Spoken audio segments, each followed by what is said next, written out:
예, 오늘 말씀은 고린도전서 14장 말씀입니다. 고린도전서 14장 말씀입니다.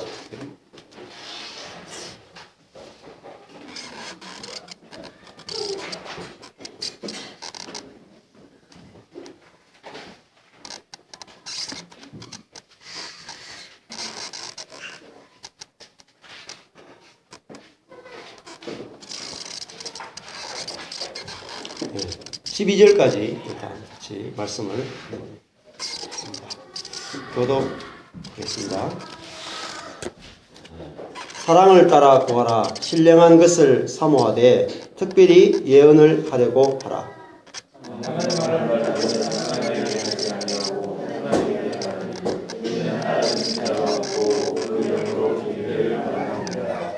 그러나 예언하는 자는 사람에게 말하여 덕을 세우며 권면하며 안위하는 것이요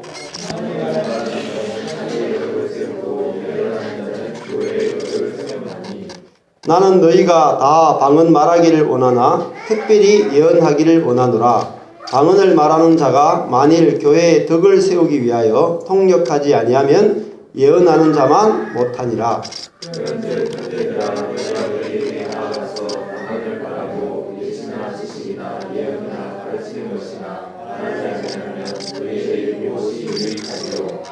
혹 전화 검은고와 같이 생명 없는 것이 소리를 낼 때에 그 음의 분별을 내지 아니하면 저 부는 것인지 검은고 타는 것인지 어찌 알게 되리요.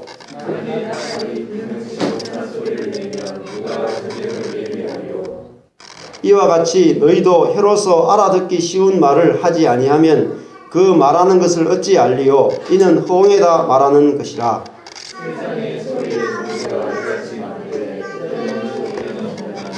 그러므로 내가 그 소리의 뜻을 알지 못하면 내가 말하는 자에게 야만이 되고 말하는 자도 내게 야만이 되리니 그러면 너희도 신령한 것을 사모하는 자인즉 교회의 덕 세우기를 위하여 풍성하기를 구하라. 아멘. 네. 오늘 고린도전서 14장인데 교회의 덕 세우기를 위하여 풍성하기를 구하라. 제목으로 같이 말씀을 나누기를 원합니다. 고린도전서 말씀이 이제 12장에서 영적인 선물들, 은사에 대해서 같이 보게 됐습니다.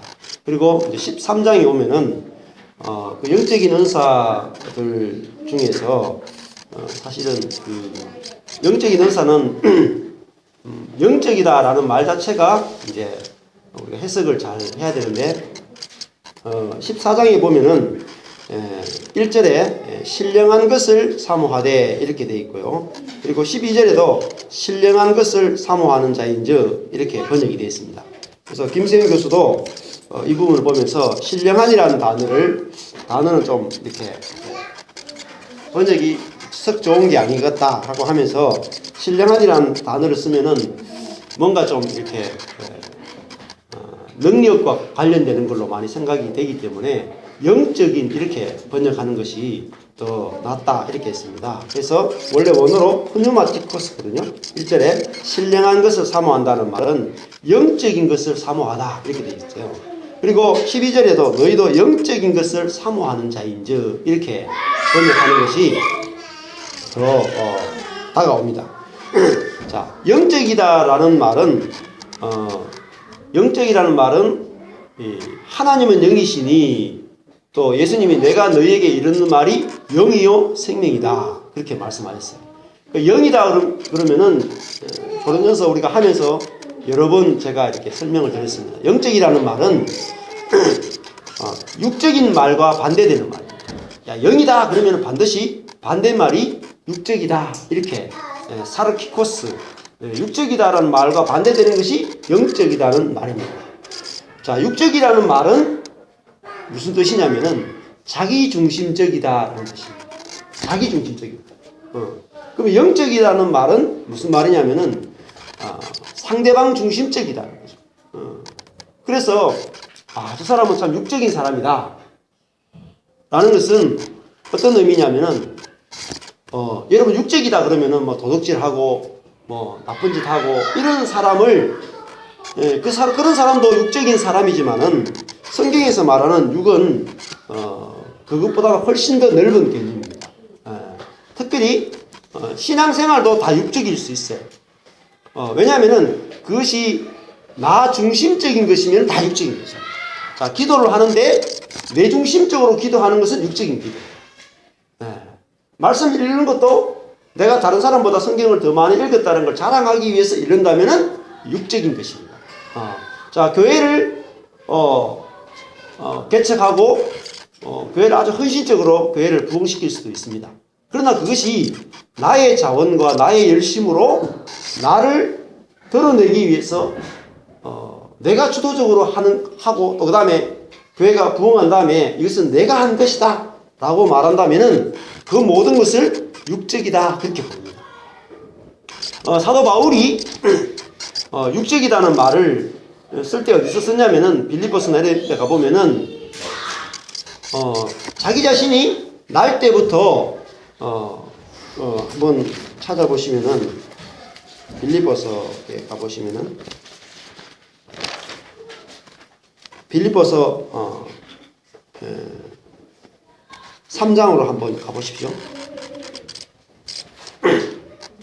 빌립보서 3장 2481페이지 2481페이지 신약 뒤쪽으로 가셔야 됩니다.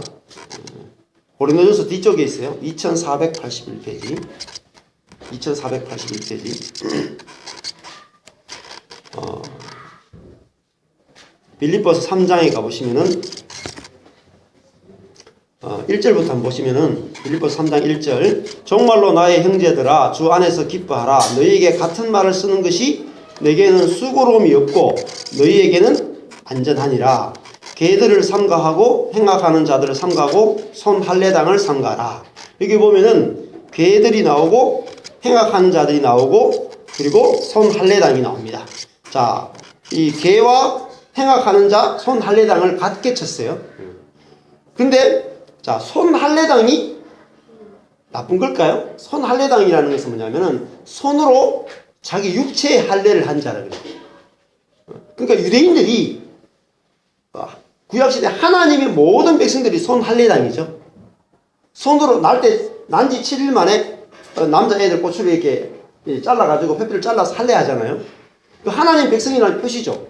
그 손으로 할례한 것, 그것을 의지하는 것, 자기가 행한 것을 의지해서 자기 의를 의지하고 자기를 자랑하는 것을 손 할례당이라고 말을 합니다.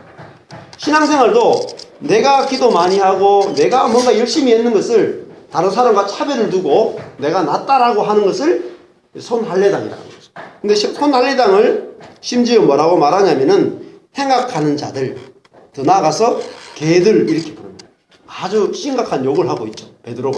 바울이. 근데 진짜 그리스도인은 누구냐면 3절이 나와요. 같이 한번 읽어볼까요? 시작.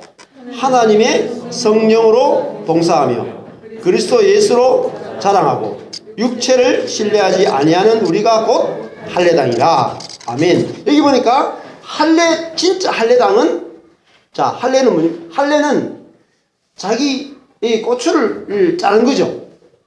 자, 고추를 자랐다는 게 뭐냐면은 남자의 고추를 자랐다는 건 고추가 그냥 자랑이거든요.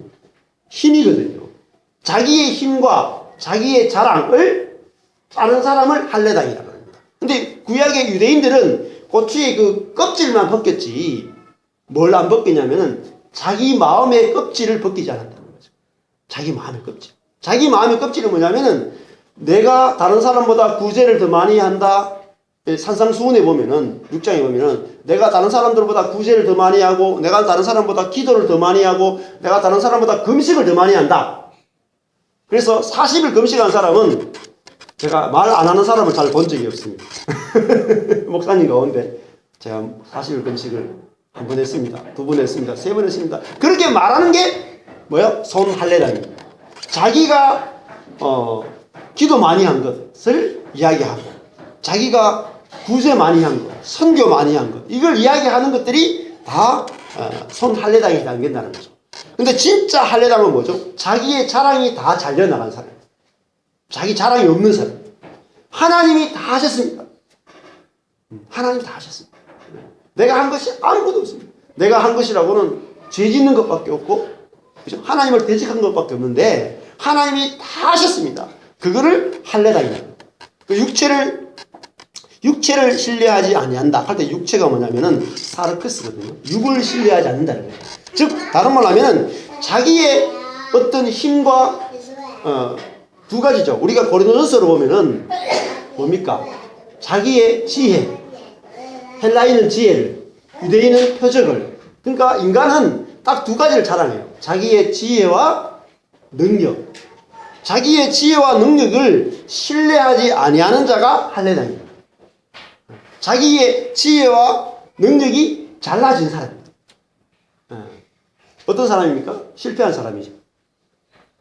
자기 능력, 지혜가 잘려진 사람을 할례당이라고 그래요. 저도 저희 교회에 이제 10년 동안은 내 육체가 잘나지지 않았어요. 손 할례당으로 10년을 교회 생활 10년을 한 거죠. 교회 개척해서. 그래서 뭐냐면은 내한테 나의 능력과 나의 지혜를 다하여 주님을 사랑하는 것이 신앙생활이라고 했단 말이에요. 얼마나 보기 좋아요. 나의 지혜와 나의 능력을 다하여 주님을 섬기는 것. 그것을 올바른 신앙생활이라고 생각을 했습니다. 그런데 그렇게 하니까 어떻게 되냐면 다른 사람과 자꾸 비교하게 되고 그 다음에 나의 능력과 나의 지혜에 갇히게 돼요. 그런데 사도 바울도 4절부터 보면은 자기가 육체를 신뢰할 것이 많대요. 근데 그 육체를 뭐라고 말하냐면은 나쁜 짓 한 거를 육체라고 한 번도 설명 안 합니다. 뭐로 설명해요? 4절에 보면은 그러나 나도 사르크스 육을 신뢰할 만하니 만일 누구든지 다른 이가 육을 신뢰할 것이 있는 줄로 생각하면 더욱 그러하리니 나는 더욱 그리하리니 내가 8일 만에 할례를 받고 이 나쁜 겁니까? 좋은 거죠. 그 다음에 이스라엘 족속 좋은 거죠. 베냐민의 지파 히브리인 중에 히브리인. 자, 율법으로는 바리새인. 그 말은 뭡니까? 율법을 다 지켰다는 거죠. 하나님 말씀대로 철저하게 살았다는 거죠. 그리고 열심으로는 교회를 핍박하고 그 다음에 율법의 의로는 흠이 없는 자다. 요 4절, 5절에 6절에 있는 모든 것을 뭐라고 말하냐면은 사르크스, 육이라고 부르는 것입니다. 즉 내가 나의 자원으로 하나님을 섬기고 하나님을 섬긴 나를 자랑하는 것. 그거를 사르크스라고 부르는 것이죠. 이게 굉장히 중요합니다. 저도 이 개념을 잘 몰랐어요. 근데 스티브 맥베이라고 하는 분이 은혜의 영성이라고 하는 것을 우리나라에 들여와서 세미나를 했습니다. 스티브 맥베이의 은혜의 영성. 지금도 은혜의 영성과 관련되는 책들이 은혜의 비밀, 그런 책들이 여러 권 한 10권 정도 번역되어 있는데, 이번에도 범어교회 장영일 목사님인가? 그분이 교회에서 20명 정도 교회 성도들을 모으고 독서 모임을 했는데, 거기서 처음 하는 책이 은혜의 비밀인가? 하여튼 그런 책을 했어요. 그러니까 아는 분들은 안다고요. 목사님들이 지금 한국교회가 우리 육적인 열심에 기초해서 잘못 싸워지고 있다는 걸 알아요. 그런데 목사님들이 돌이킬 수가 없어요. 왜? 교회 전체 분위기는 성도들의 열심으로 교회가 쌓아지도록 그렇게 시스템이 돼 있단 말이에요. 그래서 그런 책들을 목사님들과 함께 이렇게 나누면은 성도들이 이제 충격을 받게 되죠.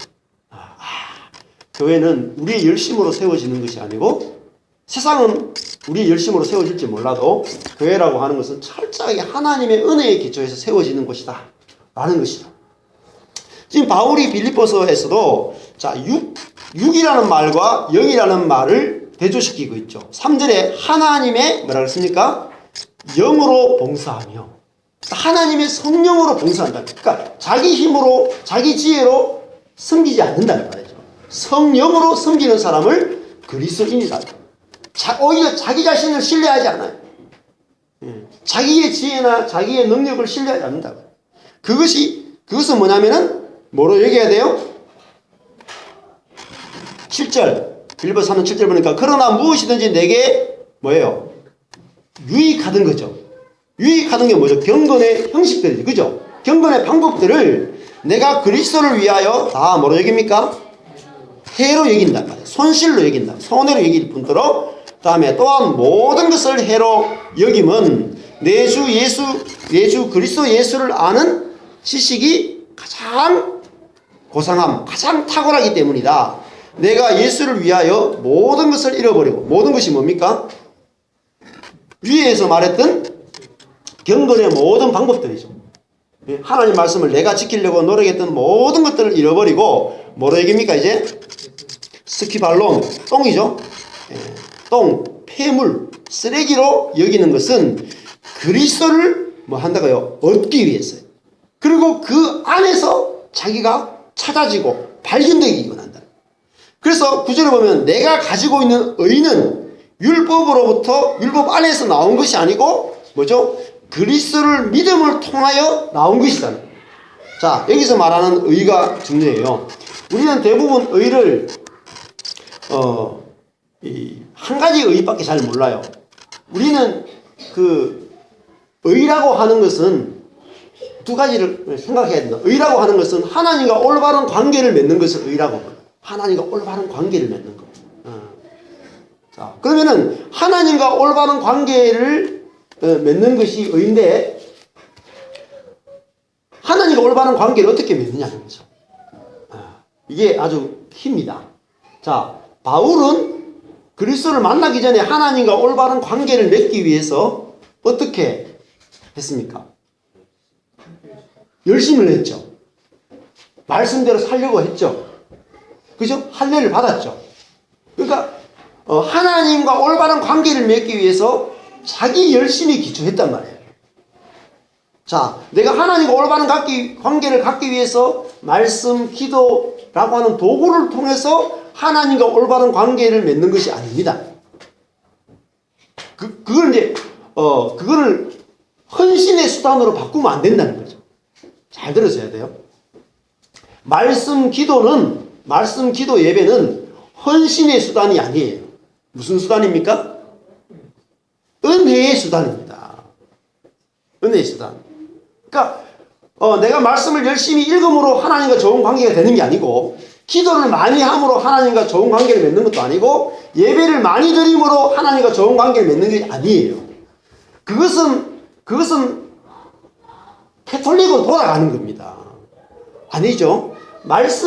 내가 말씀을 읽는 이유는 하나님이 내가 전혀 아무것도 안 함에도 불구하고 오히려 죄만 지음에도 불구하고 하나님이 나를 사랑으로 덮어주신다. 고린도서 3장 13장에서 사랑은 모든 것을 참으며 그랬죠. 그 참는다는 말이 스테고, 덮어준다는 말이에요. 모든 것을 덮어준다는 말이에요. 그러니까 우리가 성경을 읽는 이유는 성경을 열심히 읽는 나의 모습으로 주님께 나아가는 게 아니에요. 성경을 통해서 나를 이미 받아주신 주님을 알고 그 주님을 누리기 위해서 가는 거란 말이에요. 그 사람은 늘 성경을 읽을 때마다 늘 충만해진단 말이에요. 그래서 하나님께 나갈 때는 오히려 뭐죠? 내가 자기의 뭐죠? 이게 진짜 할례. 나의 자랑이 없어야지 좋은 관계를 맺습니다. 즉 다른 말로 하면은 내가 하나님께 나갈 때 기도했습니다. 금식했습니다. 구제했습니다. 정성을 다해 나갑니다. 이거 가지고 나가면 안 돼. 뭐만 가지고 나가야 됩니까? 나는 빈 존재로 하나님의 은혜만 의뢰하고 나가는 것을 믿음이다 그러죠. 그러니까 하나님과 우리가 좋은 관계를 맺는 것은 굉장히 쉬운 겁니다. 왜? 은혜의 하나님이기 때문에 관계가 쉽다는 거죠. 자, 이것이 나의 생활화가 되어야 됩니다. 첫 번째. 내가 하나님과 관계 맺을 때 절대로 우리 나오자마자 습관이 뭐냐면 하나님 내가 일주일에 무슨 죄를 지었는지 이걸 생각해요. 그거 생각하시면 안 돼요. 회개하고 나가시면 안 돼요. 일단은. 왜요? 깨끗하게 해서 나간다. 이거 자체가 문제예요. 맞죠? 그거는 예수님의 은혜를 의지하고 나가는 것이 아니라 나의 깨끗함을 가지고 나가려고 하는 거란 말이에요. 그것이 손할례당이에요. 바울이 율법의 의로는 흠이 없는 자다. 했죠? 율법의 율법의 기준에 봐서 흠이 없는 자기를 가지고 주님께 나가려고 했단 말이에요.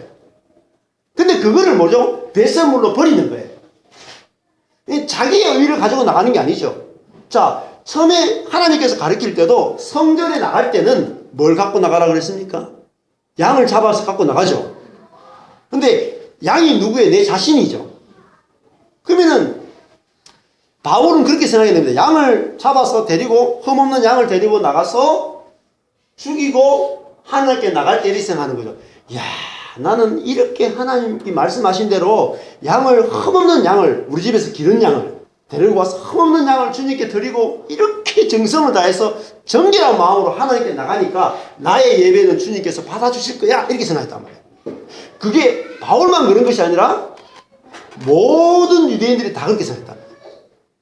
그게 착각입니다. 하나님이 그들에게 흠없는 양을 데리고 와서 죽이고 나한테 나오라는 것은 무슨 말입니까? 네가 양처럼 죽을 인생이라는 것을 인정하고 나오라는 것인데 반대로 된 거예요. 반대로.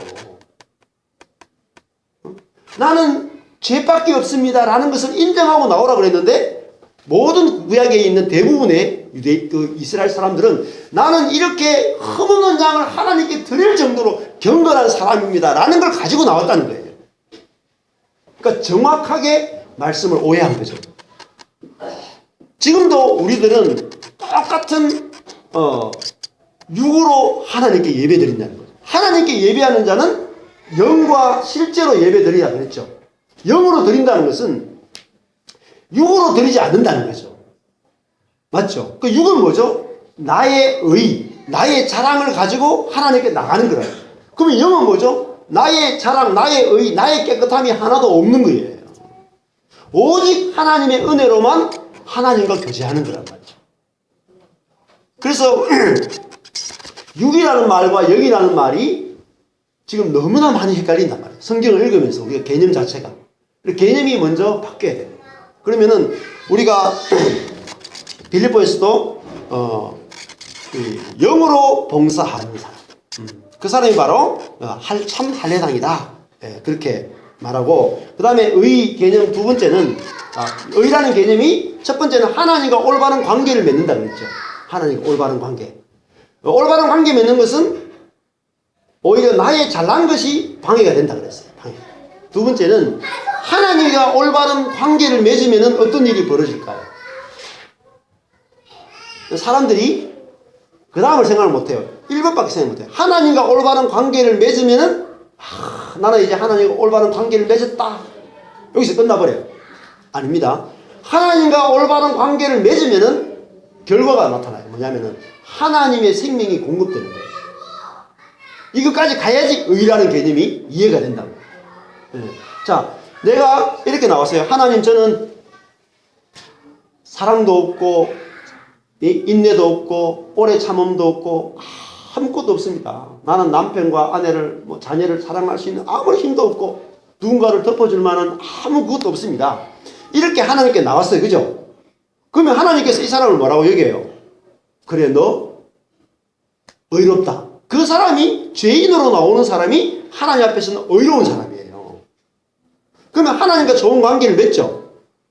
그죠? 근데 우리는 이 죄를 용서한다는 개념만 가지고 있는 거예요. 그러니까 법적으로 용서돼가지고 죄가 없어지는 죄 용서의 개념만 갖고 있는 게 아니에요. 여러분, 죄가 용서되고 올바른 관계를 맺으면 어떻습니까? 예를 들면은 엄마가 애하고 있는데 애가 막 집안에 막 유리창을 깼어요. 그럼 유리창을 깨버렸어. 그러면은 점심때가 됐는데 엄마가 화가 나가지고 점심을 안 주죠. 아, 줍니까, 여러분? 우리 집은 안 줄 때. 근데 만약에 깼어, 그러면 안 주다가 애가 엄마 그러면서 와가지고 내 유리창을 깼는데 엄마 미안해, 내 실수로 그래서. 그러면은 용서하죠. 용서하고면 어떻게 돼요? 그 다음에 점심이 나오죠. 거기까지 가야 돼요, 의라고 하는 것은. 자, 내가 하나님과 올바른 관계를 딱 맺어요. 하나님, 저는 아무것도 없는, 사랑도 없고 힘도 없고 지혜도 없고 아무것도 없는 자입니다. 나가면 하나님 올바른 관계를 딱 맺어요. 그러면 그 다음 어떻게 됩니까? 나한테 나는 없다고 나갔죠. 지혜가 없고 사랑이 없고 능력이 없다고 나갔으니까 하나님께서 너 그거 옳다. 너 사랑 없는 거 맞고 능력 없는 거 맞고 미래 모르는 거 맞고 너 아무것도 아닌 거 맞아. 그래 살아라.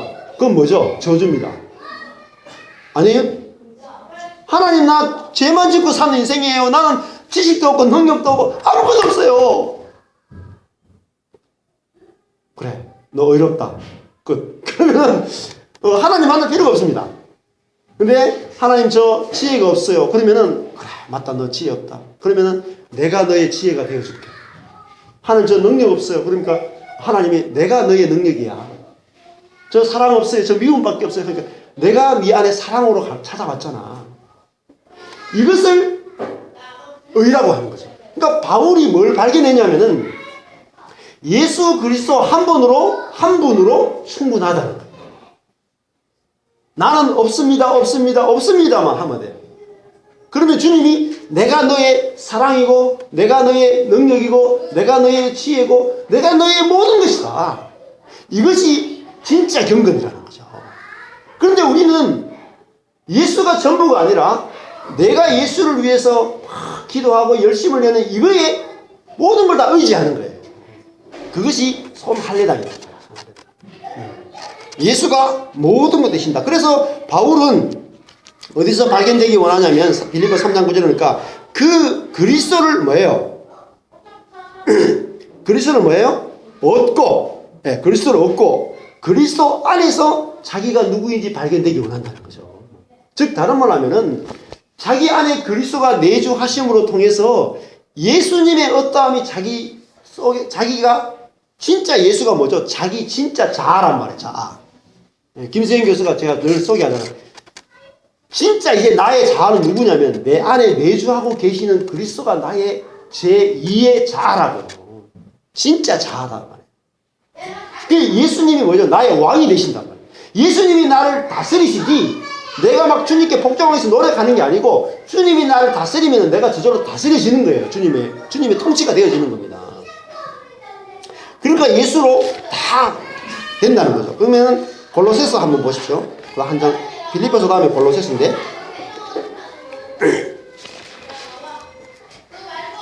골로새서 3장 11절 말씀 보십시오. 골로새서 3장 11절 보면은 거기는 헬라인이나 유대인이나 할례당이나 무할례당이나 야인이나 스구디아인이나 종이나 자유인이 뭐가 없습니까? 분별이 있을 수 없다. 자, 할례당과 무할례당 또 헬라인과 유대인. 자, 헬라인은 뭐가 없습니까? 이방인들이기 때문에 기도가 없죠. 말씀도 없고 예배도 없고 성경도 모르죠. 근데 유대인들은 성경도 있고 성전도 있고 뭐 제사장도 있고 다 경건해 기도도 하고 금식도 하고 다 하잖아요. 그런데 이방인이나 유대인이나 뭐가 없어요? 분별이 있을 수 없다. 빌립보서 3장 11절 골로새서 3장 11절이죠.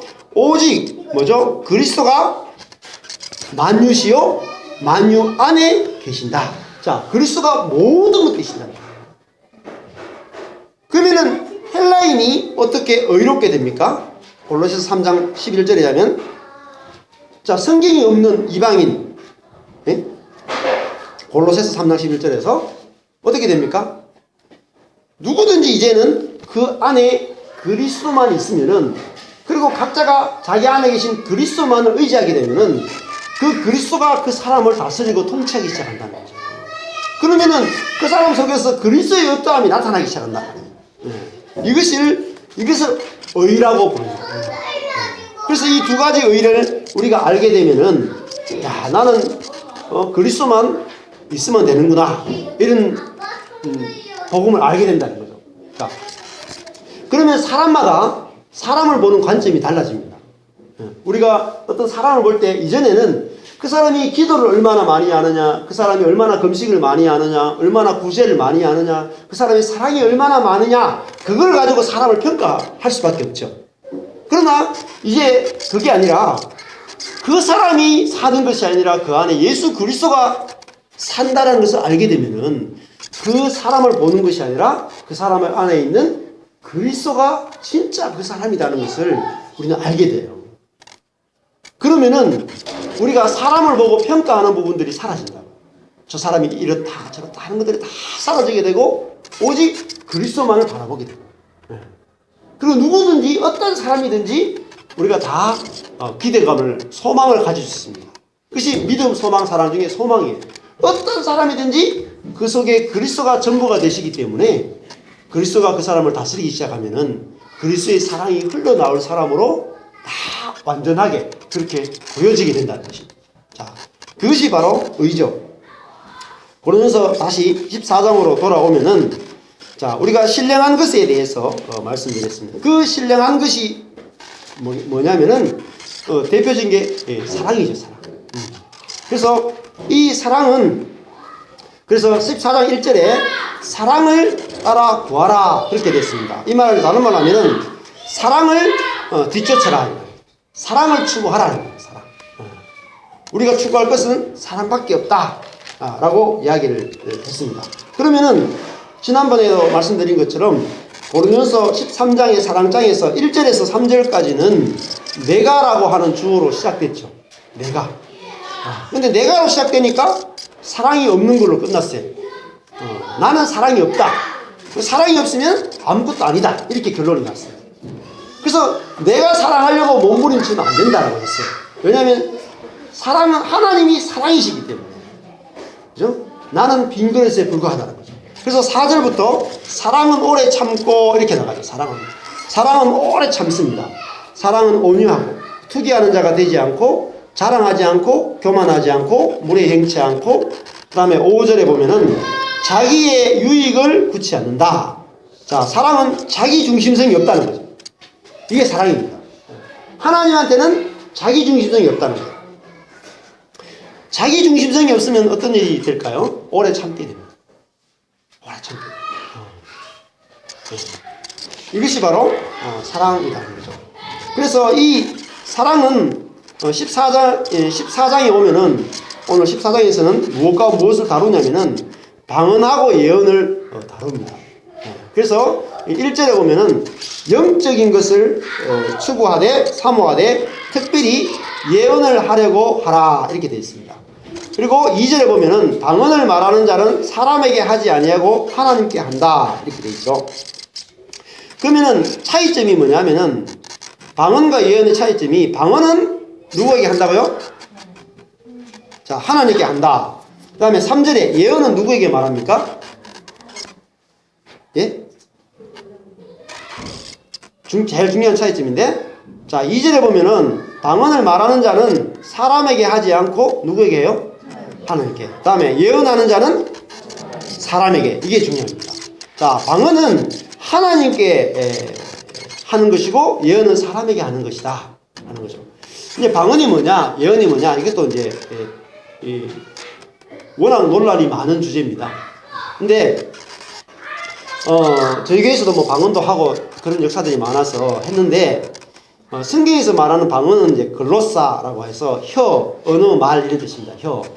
근데 이 방언이 단순히 말만 또 뜻하는 것도 아니고 방언 자체가 말 자체가 사람을 의미하기도 합니다. 사람, 그런 사람.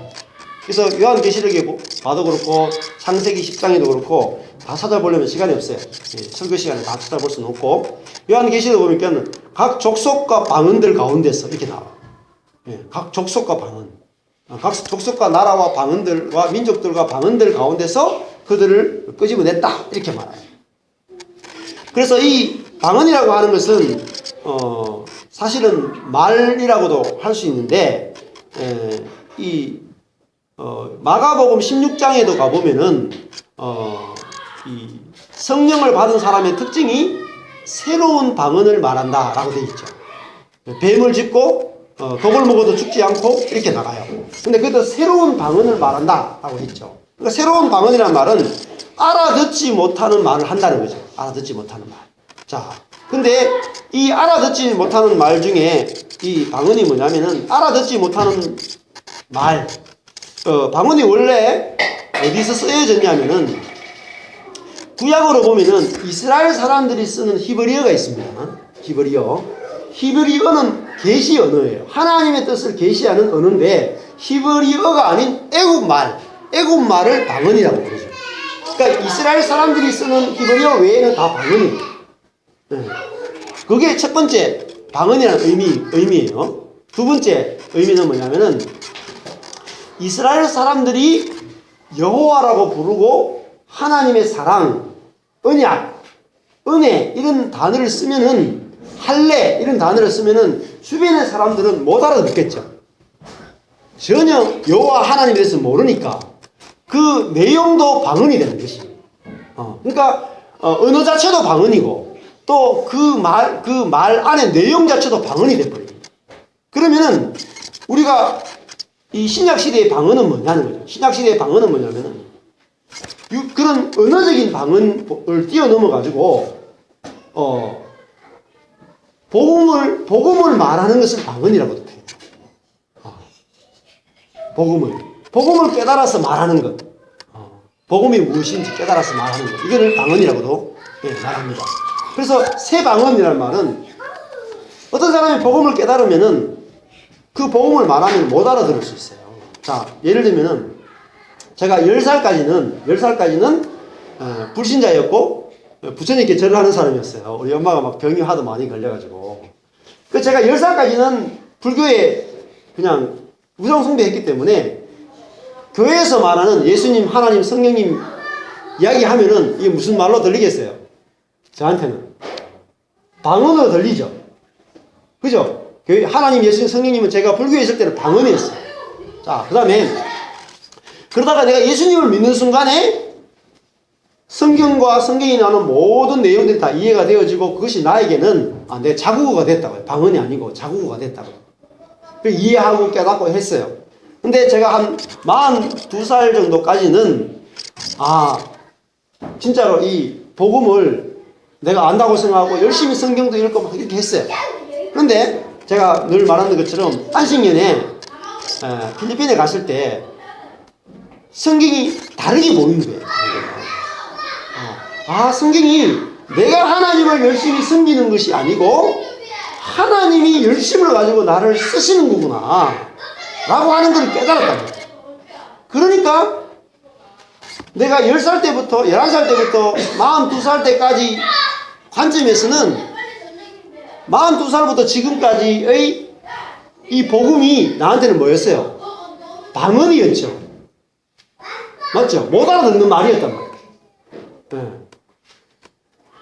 그래서 제가 그 복음을 깨닫고 교회에 와서 우리 바로 거기 안에서도 한 7, 8년을 설교를 했잖아요. 근데 많은 지체들이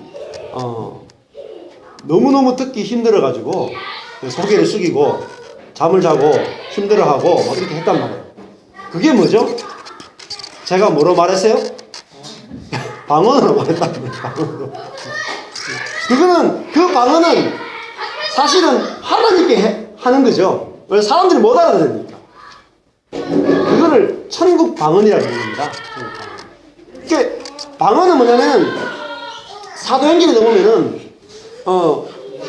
오순절날 성령이 임했을 때 그들이 방언으로 뭐냐면 하나님의 큰 일을 말하도다 이렇게 했어요. 하나님의 큰 일, 비밀을 말하는 거란 비밀. 여기도 보면은 방언은 뭐라 했어요?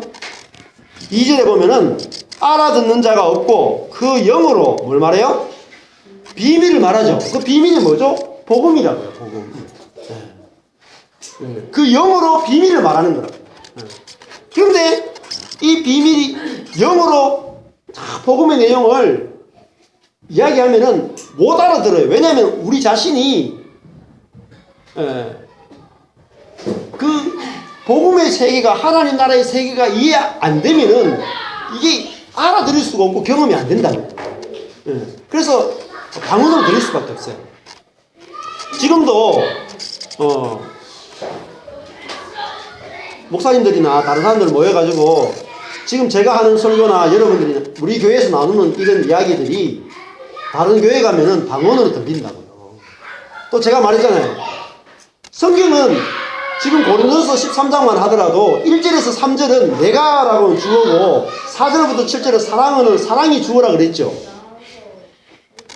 그러면 내 인생도 전에는 내가 산다고 생각했는데 그게 1절에서 3절이죠.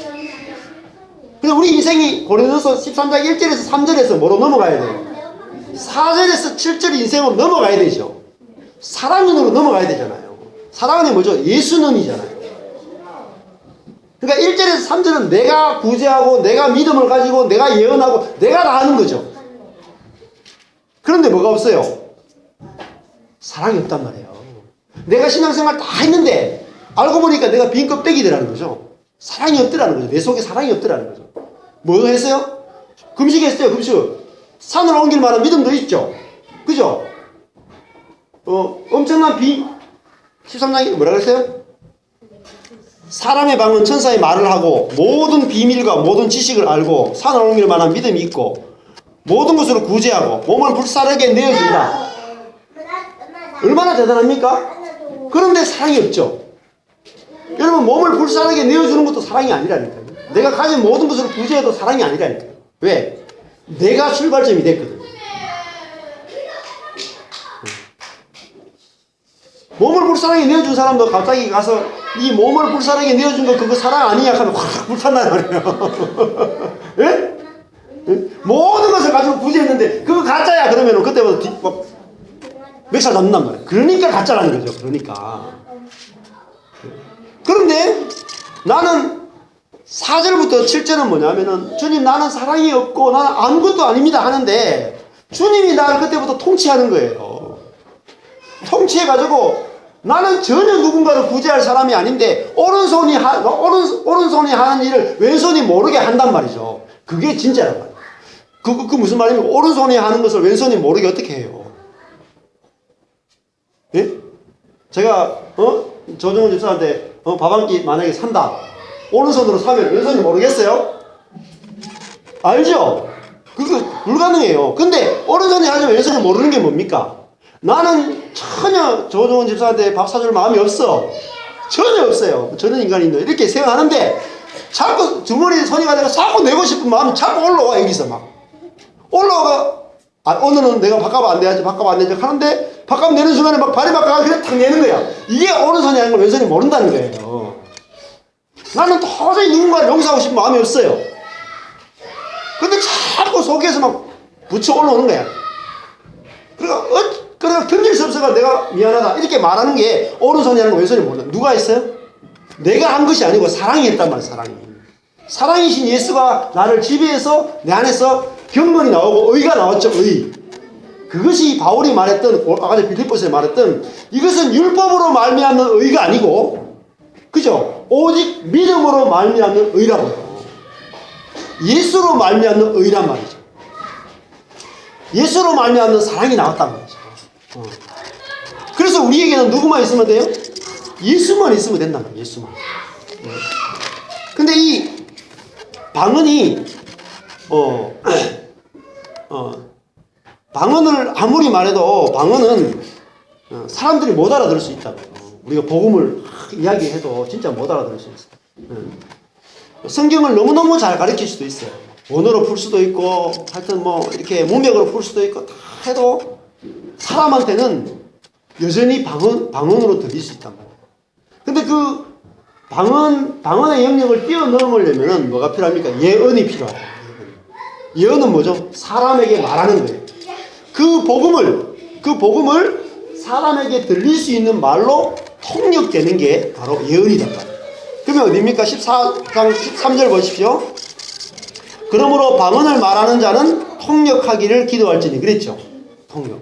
자, 그럼 통역이 뭘까요? 우리가 하늘의 언어, 복음을 깨달았어요. 근데 그것이 어떤 사람에게 전달되려면은 예언이 돼야 된다. 예언이. 근데 예언에도 여러 가지가 있어요. 있는데, 사도행전에 보면은 아주 중요한 예들이 나오는데, 미래에 대해서 말하는 것도 예언 중에 하나 들어가긴 들어가요. 미래에 대해서 예언하는 거. 그런데, 우리가, 일에 대해서 이게 옳고 그르고 뭐 미래에 대해서 이런 예언하는 것 자체는 별로 신빙성이 없습니다. 왜냐하면은, 이 사도행전 뒤에 가보면 이런 게 있어요. 바울이 3차 전도 여행을 하고 예루살렘으로 돌아가요. 근데 아가보라고 하는 선지자가 예언자가 와요. 예언자. 아가보라는 예언자가 와요. 그 초대교회 유명한 예언자야. 근데 이 예언자가 와서 무슨 예언을 하냐면은 이 사도 바울이 이렇게 이 착고에 처해가지고 끌려가는 걸 이렇게 그 드라마로 보여줘요. 이 예언자가. 예언자들이 보통 드라마로 많이 말로만이 아니라 이게 모양을 가지고 이렇게 표시를 많이 했어요. 그래서 모든 교회 성도들이 사도 바울이 예루살렘에 가면은 반드시 체포돼 가지고 감옥에 끌려가서 죽임을 당할 수 있다라고 그 아가보 예언자가 딱 이야기해 주는 거예요.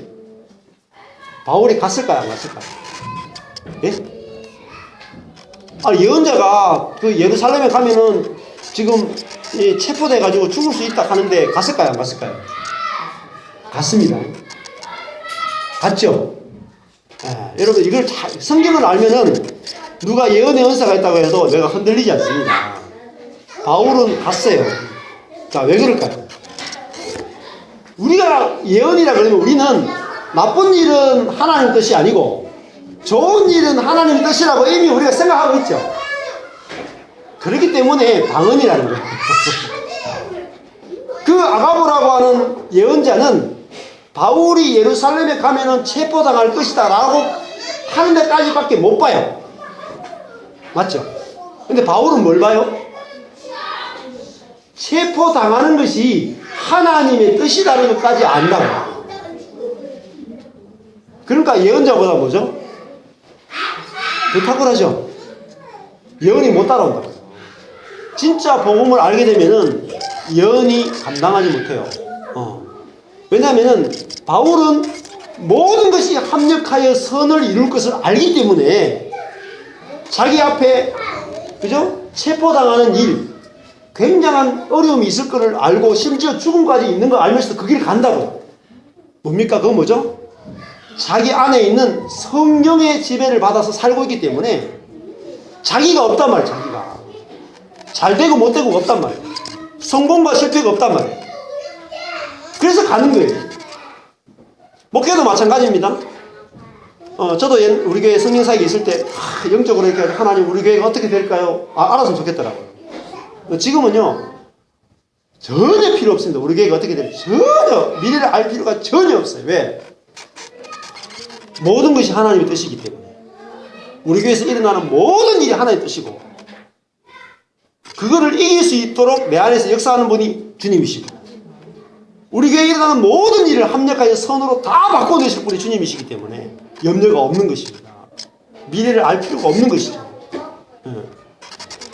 그래서 그런 예언이 있고 여기서 말하는 예언은 이제 사람에게 말하는데 예언의 특징은 사람에게 말해서 뭐 하는 겁니까? 3절 가보십시오. 예언하는 자는 사람에게 말하여 뭘 한다고요? 예, 덕을 세우는 겁니다. 그 사람을 세워주는 거예요. 그 사람을 무너뜨리는 것이 아니라 그 사람을 이렇게 세워주는 거죠. 그리고 또 뭡니까? 권면하죠. 권면, 파라클레시스. 왜? 격려하고요. 위로하는 거예요. 예언은 말씀을 통해서 그 사람을 격려하고 위로하고 그 다음 뭡니까? 파라미디아, 안위하는 것이에요. 설득하고 자극하고 위로하는 것입니다. 그래서 4절에 보면 방언을 말하는 자는 자기의 덕을 세우고 예언하는 자는 그의 덕을 세운다. 옆에 있는 사람을 세운다는 거죠. 자, 그러면 예언이 뭘까요?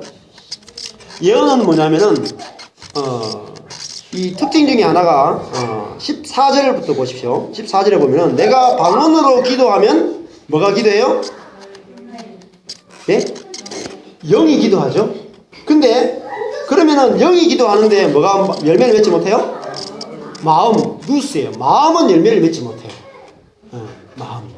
그런데 15절에 보십시오. 그러면 어떻게 할까? 내가 영어로 기도하고, 영어로 기도하는 게 뭐죠? 방언이죠? 맞습니까?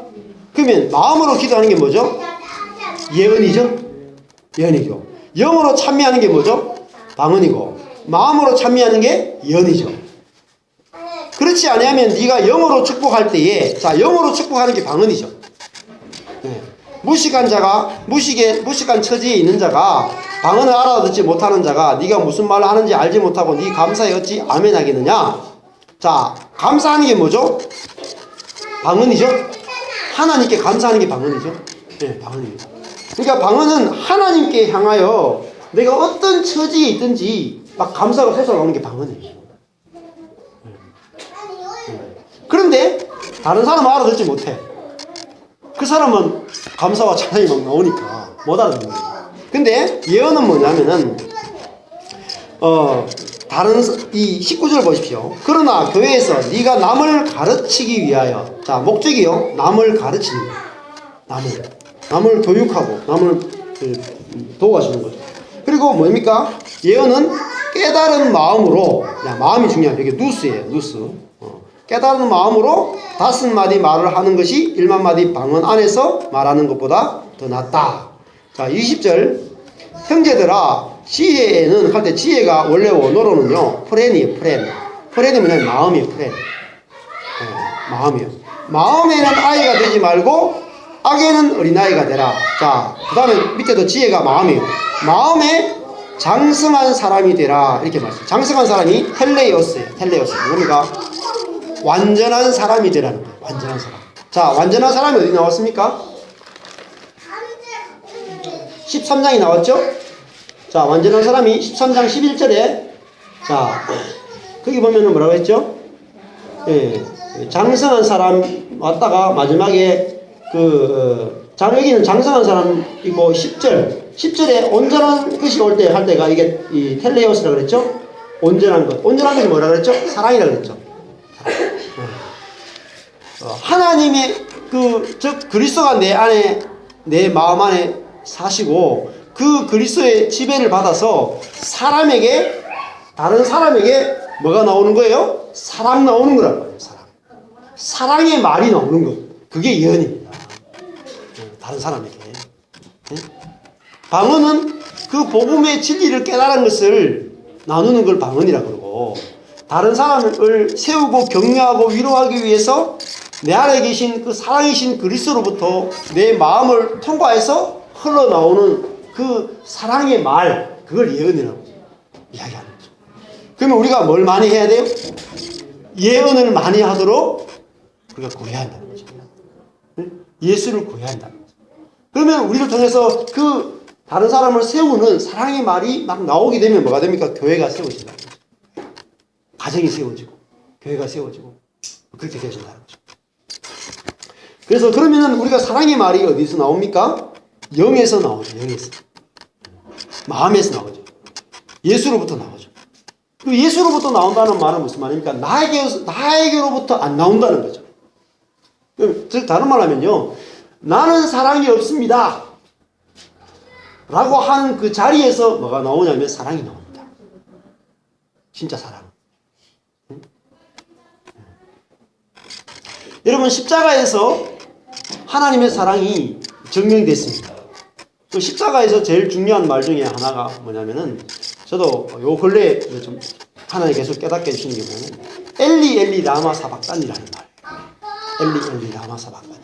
그 엘리가 뭐냐면 나의 하나님의 뜻이거든요. 엘리 하나님이고 리가 나의라는 뜻이에요. 엘리 나의 하나님. 엘리 나의 하나님. 근데 예수님이 하나님을 부를 때 하나님이라고 부른 적이 거의 없어요. 아버지라고 불렀죠. 아빠라고 불렀는데 십자가에서 이렇게 딱 죽을 때는 나의 하나님이라고 불렀거든요. 그러니까 뭐냐면 대부분 사람들이, 신학자들이 아빠라고 부르는 데서 아버지 하나님이라고 부르는 것은 거리감을 느꼈다는 거죠. 단절됐다는 거예요. 그래서 그냥 엘리 엘리 그 다음에 라마 사박단이가 뭐냐면 왜 나를 버리십니까? 자, 그 말은 무슨 말이냐면은 예수님 같은 분도 하나님께는 당연히 버림받아 마땅하다는 거죠. 왜냐하면은 예수님은 모든 인류의 대표예요. 모든 인류의 대표예요. 근데 아담과 하와가 처음에 뭘 먹었습니까? 선악을 아는 지식을 먹었죠. 그죠? 그래서 인간이 철저하게 타락하고 부패해서 의인은 없나니 하나도 없다라고 했어요. 그리고 우리가 하나님의 뭐예요? 무엇에 이르지 못했어요? 하나님의 영광에 이르지 못하더니. 그러니까 죄가 뭔지 아세요? 죄는 우리가 어떤 것을 짓는 그런 게 아니고 하나님의 영광에 이르지 못하는 걸 죄라 그래요. 무슨 말입니까? 하나님이 그 사람을 쓸 수 없는 걸 죄라 그래요. 자, 제가 이 마이크를 만들었어요. 마이크를 만들었는데 소리 납니까 지금? 그럼 이건 뭐죠? 이게 죄인이라. 이 지금 나쁜 짓 했어요, 안 했어요? 안 했어요. 근데 이 마이크를 만든 목적 용도대로 쓰이지 않는 거죠. 이걸 죄라 그래요. 그러면 우리의 인생이, 나의 인생이, 나라고 하는 존재가 하나님이 나를 내 안에 임재하셔가지고 나라고 하는 성전을 통해서, 성전은 뭐죠? 하나님의 영광이 나타나는 집이죠. 영광의 집이죠. 그러니까 인간이 하나님의 영광을 나타내는 도구로 지음받았는데 누구를 나타내요? 나를 나타낸다. 그래서 내 인생은 자유야. 내가 좋아하는 게 뭐지? 내가 축복받으면 어떻게 하면 될까? 전부 다 생각하는 것이 24시간 이 마이크가 소리 내는 데 신경 안 쓰고, 그죠? 뭐 하냐면은 나는 왜 태어났을까? 왜 만들었을까? 하면서 자기를 꾸미는 데다 신경 쓰는 거야. 여기에 막 보석을 붙이고 막. 근데 소리는 안 나. 뭐 쓸모없는 거죠, 저한테. 쓸모없는 거죠. 그래서 뭘 보냐면은 하나님이 쓸 수 없는 인간은 버림받을 수밖에 없구나. 이게 십자가라. 그러면은 예수님이 십자가에 버림받았다라는 사실은 그 예수 안에 내가 포함되는 거예요. 전 인류가. 내가 포함되는 거예요. 그러면은 내 자신이 어떤 존재로 보여져야 될까요? 나는 오늘 바울이 빌립보서 시작할 때 내 자신을 뭘로 여긴다? 배설물. 배설물 여긴다. 다른 그걸 폐물이다 그래. 쓰레기라고 그랬죠. 그러니까 엘리 라마 사박다니가 뭐냐면은 나는 하나님이 쓸 수 없는 그런 존재입니다. 라는 걸 인정하는 것이 그게 죄인이라는 의미예요. 그게 먼저 인정이 돼야 된다. 근데 우리는 그걸 인정하기 싫어요. 나는 뭐죠? 지혜도 있고, 뭐죠? 그죠? 지혜도 있고, 능력도 있고, 돈도 있고, 공부도 있고, 이거 있으니까, 이런 것들이 하나님께 쓰일 거라고 생각하고, 하나님께 나올 때, 내가 버림받을 인간이라고는 생각을 안 하고 나온단 말이에요. 근데, 거기서 모든 문제가 생깁니다. 자, 내가 했던 죄라고 하는 것이 내가 했던 어떤 몇 가지 죄가 아니고, 내 존재 자체가 하나님이 쓸 수 없도록 내가 내 자아가 딱 굳어져가지고 나는 내가 내 뜻대로 살래요. 이거로 딱 무장돼 있단 말이에요. 그러니까 하나님이 나를 들어 쓸 수가 없어. 그러니까 나는 뭐죠? 버림받아 마땅하죠. 이게 동의가 돼야 돼요, 여러분. 나를 누가 창조했죠? 하나님이 창조했잖아요. 뭘 위해서? 하나님의 형상으로, 하나님의 영광을 위해서. 그런데 나는 내 뜻을 위해서, 내 인생의 성공을 위해서, 내 목표를 위해서 살아간단 말이에요. 그러니까 나는 뭐죠? 하나님께는 아무 쓸모없는 존재라고요. 그거를 인정하는 것이 제일 중요한 죄인이라고 하는 인정입니다. 그거를 인정하는 사람을 뭐라 그래요? 의인이라고 하는 거예요. 의인. 그러면은 내 자신이 하나님이 쓸 수 없는 그런 존재라는 생각이 먼저 하나님 앞에서 탁 깨달아지면은 어떻게 될까요? 다른 사람이 나를 무시해도 자존심이 안 상하는 겁니다. 왜 예수를 믿는 사람이 자존심이 펄펄 살아있어요? 조금만 하면 그렇게 기분이 나빠요? 남편과 아내가 한마디만 하면 막 자존심이 상해가지고 막 분노하고 왜 그렇죠? 내가 십자가에 하나님이 쓸 수 없는 내 자존심 때문에 쓸 수 없는 그런 존재로 이미 십자가에 버려진 존재라는 것에 대해서 내가 동의가 안 되는 거예요. 예수님의 그 십자가에 내가 포함이 안 된단 말이에요. 포함이 안 되면은 부활에도 참여할 수 없어요. 내가 하나님께 버림받은 존재다라는 것에 동의하지 않으면 하나님께 쓰여질 수가 없습니다. 하나님이 나를 써야지. 내가 하나님을 위해서 막 쓰여지려고 몸부림치면 안 돼요. 나는 하나님이 나를 버리셔야 돼. 나는 버림받아 마땅한 존재야. 그게 인정이 돼야지, 그래, 내가 이제 너를 쓸게. 그러니까 주어가 하나님이 된다고요, 주어가. 그죠? 주어가 하나님이 돼야지 내가 뭐죠? 복종이 된단 말이에요. 내 자신이. 내 인생 자체가 하나님께 쉽게 복종이 된단 말이에요. 하나님, 내 인생 어차피 쓰레기예요. 어차피 비슬물이에요. 어차피 내 인생은 3분 동안 이 코를 막고 있으면은 뭐가 되죠? 고기 덩어리가 되죠? 강민이가 저렇게 잘생기고 저래 해도 코만 3분 딱 막고 있으면 뭐가 돼요? 시체예요.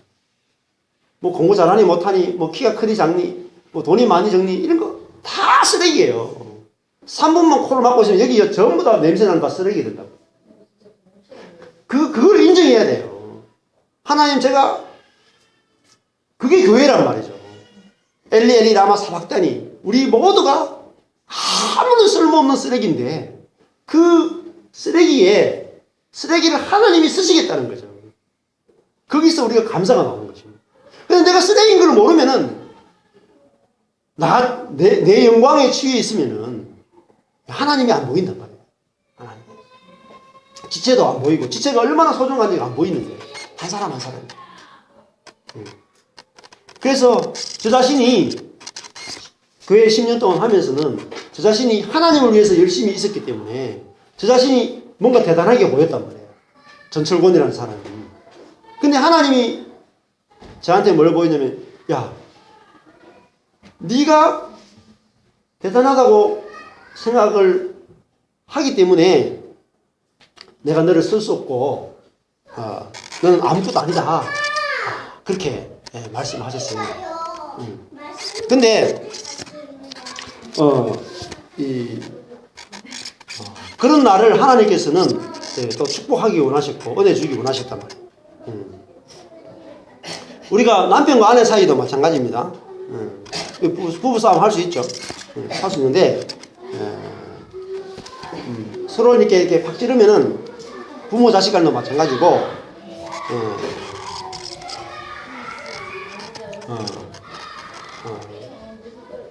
우리 속에서 올라오는 게 뭡니까? 내가 왜 죄인이고, 내가 왜 잘못했나, 이게 막 올라오죠. 네가 틀리고 내가 옳다, 이게 막 올라온다고요. 근데 하나님은 그렇게 올라오는, 그 내가 옳다라고 올라오는 그 사람을 하나님 쓰실 수 없거든요. 자기가 옳다라고 하는 사람, 그 사람 쓸 수 없어요. 그래서 하나님께서 왜냐면은 자기가 옳기 때문에 뭐가 안 나와요? 하나님 사랑이 나올 수 없다. 하나님 사랑의 도구로 쓰일 수 없는 거예요. 그래서 내가 부부 관계 속에서 내가 옳다라는 것을 늘 주장한다면은 그 사람은 하나님이 쓸 수 없는 사람. 그런데 또 그것이 역전이 돼. 하나님이 쓸 수 없는 사람이기 때문에 하나님은 은혜를 베풀어요. 그래가지고 쓸 수 있는 사람 만들기 위해서 깨뜨린다고. 깨뜨려가지고 그 사람에게 은혜를 주시는 거예요. 은혜를 주셔가지고, 내가 그렇게 옳다라고 했기 때문에 하나님 날 쓸 수 없었구나. 그래서 내가 옳다라고 말한 그것이 내가 틀렸구나. 그걸 인정하게 만드십니다. 그래서 그 사람을 하나님 쓰시는 거죠. 쓰셔가지고 하나님 사랑을 나타내는 도구로 쓰신다는 거죠. 그렇게 되면은 그 사람 속에서 뭐가 나옵니까? 예언이 나온다는 거죠. 다른 사람을 정죄하는 말이 나오지 않습니다. 확 줄어버려요. 그래서 내가 은혜 받은 자이기 때문에 다른 사람에게 세우는 말이 이렇게 나올 수밖에 없다는 것입니다. 여러분, 이 예언이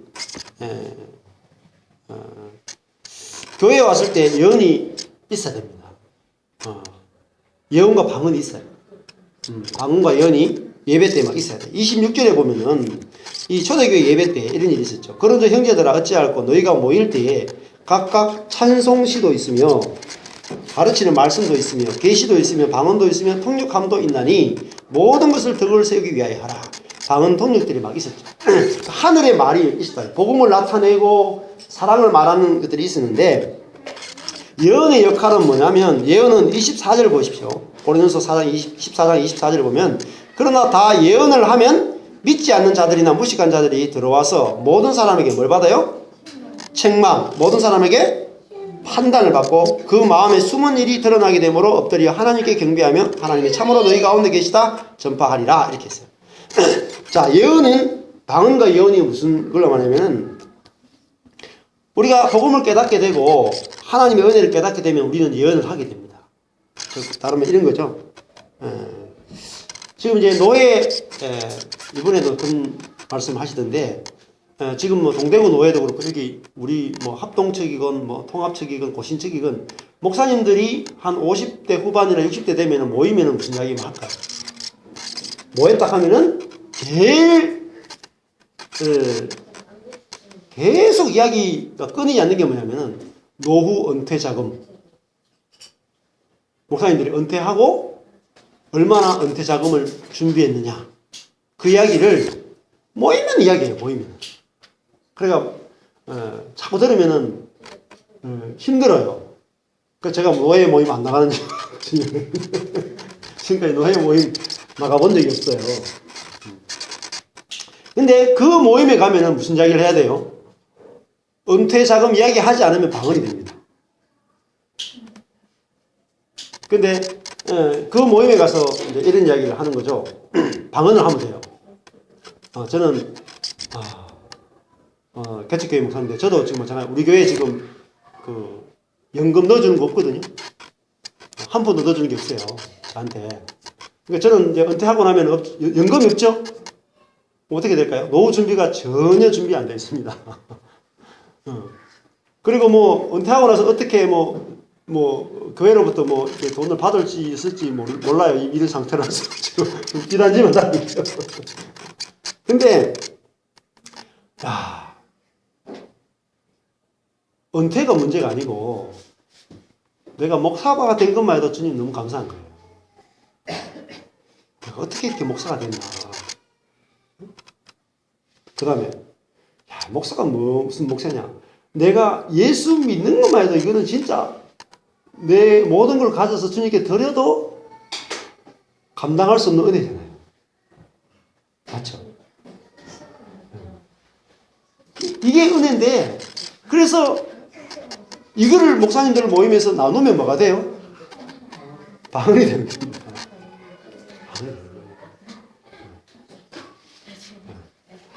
그리고 목사님들이 은퇴 자금을 마련하지 못해서 힘든 분들이 계시죠. 그 사람들한테는 제 이 말이 무슨 말이 될까요? 있는 사람들한테는 방언이 되고 없는 사람들한테는 뭐가 돼요? 예언이 되잖아요. 예언이 그 사람을 위로하고 격려하고 세우는 말이 되잖아요. 맞죠? 그러니까 이게 우리가 하나님께서 우리의 말을 바꾸신단 말이에요. 성령이 우리에게 오게 되면은, 큰 교회에 있으면서 사람 일을 많이 받으면서 그걸 준비하려고 거기에 이렇게 있는 사람들한테는 그게 방언으로 들리죠. 그러면서 또 뭐죠? 그것이 그분들을 뭐죠? 책망을 하죠. 이렇게 억지로 책망한다는 게 아니라 자기를 보게 만든다는 거죠. 자기 자신이 그 연금에 얼마나 노예가 되어 있는지, 그죠? 그거를 보여주는 거예요. 그래서 책망을 받는 거죠. 그러면서 그들이 뭐예요? 자기 마음속에 숨은 것이 드러나는, 욕심이 드러나는 거죠. 하나님이 아니라 재물을 숨기고 있는 자신의 모습이 드러나는 거란 말이죠. 근데 한 사람이 아니라, 만약에 여러분 전체가 다 방언을 말하고 다 예언을 하는 사람이라면, 여기에 만약에 국회의원이 오고 세상에서 대단한 사람이 왔다고 생각해 보세요. 여기 왔는 사람이 중소기업 사장이고 뭐 돈이 있는 사람이야. 한 3급, 5급 공무원이야. 공무원이 와가지고 요즘 좀 돈도 쪼달리고 힘들어 죽겠다. 그런 말을 하겠습니까? 못하죠. 감히 못해요. 왜? 직장도 없는 사람이 있는데. 직장도 없는데 너무너무 행복하다, 기쁘다, 즐겁다는 사람이 있는데 그런 이야기를 할 수 있겠습니까? 그게 책망받고 드러난다는 거죠. 마음속에. 그 사람이 얼마나 세상의 것을 사랑하고 있는지가 다 드러난다는 거죠. 그래서 교회는 방언과 예언이 있어야 됩니다. 방언과 예언은 뭐라 그랬습니까? 은사라 그랬죠. 은사가 뭐냐면 하나님이 주신 선물이다 그랬죠. 우리가 복음을 깨닫게 되면은 우리 입에서 방언이 나올 것이고, 정말 내 인생에 자리가 모이면 우리는 예언이 나올 거라는 거죠. 그리고 교회는 그 방언과 예언을 통해서 교회 모임이 돼야 되고, 또 그 복음을 나눔으로 교회 안에 말씀이 풍성하게 일어나야 돼요. 그러면은 교회가 덕을 세운단 말이에요. 교회가 세워진단 말이에요. 우리 한 사람 한 사람이 다 세워지는 거예요. 네, 마무리를 하겠습니다. 14장을 3절을 보십시오.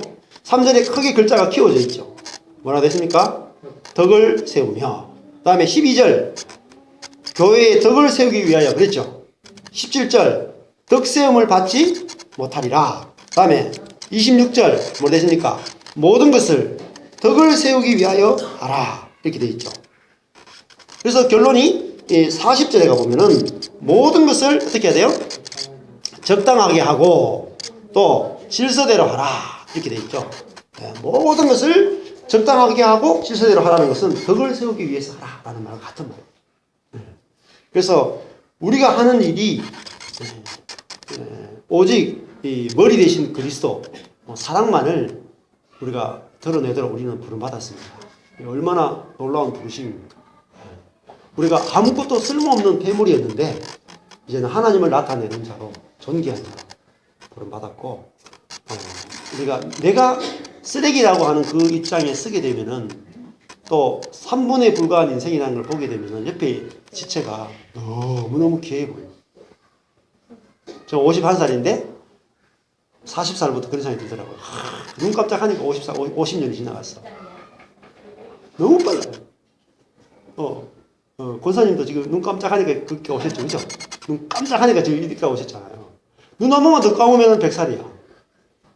시간이요, 너무너무 소중합니다. 사랑해도 부족한 거예요. 사랑만 해도 부족해. 시간은 너무너무 귀중한데, 우리가 사랑만 하며 살아도 너무너무 작아, 인생은. 사랑으로 채워도 시간이 너무 아깝잖아요. 근데 언제 염려하고 걱정하고 미워하고 할 시간이 없겠어. 우리가 이런 우리 다 같이 방언을 받고 예언을 받고 모든 것 대신 주님을 풍성히 누리는 저와 여러분 되시기를 축복합니다. 기도하겠습니다. 하나님 아버지, 우리에게 은혜를 베푸셔서 하늘의 말을 알아듣게 우리 귀를 열어주시고 우리의 마음을 열어주신 것을 감사합니다. 우리가 하늘의 말을 전혀 알아듣지 못하는 기머거리였고 소경이었고 우리가 죽은 자였는데, 이제는 우리 귀로 말씀이 들리고 우리의 마음이 그 말씀에 씨앗이 떨어져서 자랄 수 있는 그런 자로 우리를 불러주신 것을 감사합니다. 우리 안에 예수가 오셨으니 예수가 자라고 예수가 성장하고 예수가 열매 맺어서 우리가 하나님 안에서 장성한 자로 완전한 자로 다 드러나게 해주셔서 우리의 이름은 감추어지게 하시고 오직 주의 이름만이 드러나는 그런 인생이 다 될 수 있도록 축복하여 주시옵소서. 그래서 이 땅에 하나님 그리스도의 몸인 교회가 건축되게 하셔서 이 모든 땅이 그리스도의 영광을 보게 하여 주시옵소서. 지금은 우리 주 예수 그리스도의 은혜와 하나님의 사랑하심과 성령님의 교통하심이 머리 대신 그리스도만을 드러내고 또 그리스도의 몸인 교회를 세우기를 소망하는 모든 지체들 머리 위에 영원토록 함께 하실지어다. 아멘. 감사합니다.